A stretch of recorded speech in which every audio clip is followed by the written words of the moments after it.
Itong message ko to para kay resign police sa Pontillas.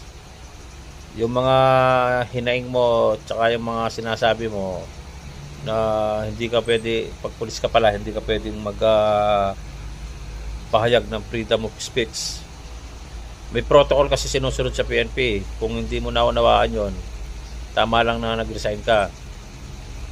May mga sinusunod na protocol yan. Hindi pwede yung sariling kalooban mo ang masusunod dahil merong tinatawag na rules and regulation. Kaya tama lang na nag-resign ka. Yung isipan meron ka ay hindi tama na nasa PNP. So, total, resign ka na, pwede mo na sabihin yung gusto mo sabihin.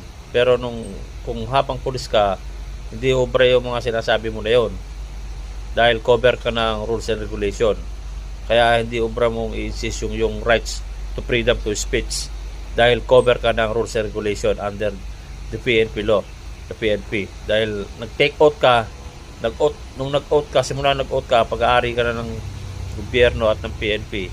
Kaya yung sinasabi mong privilege mo na magsalita, wala yun.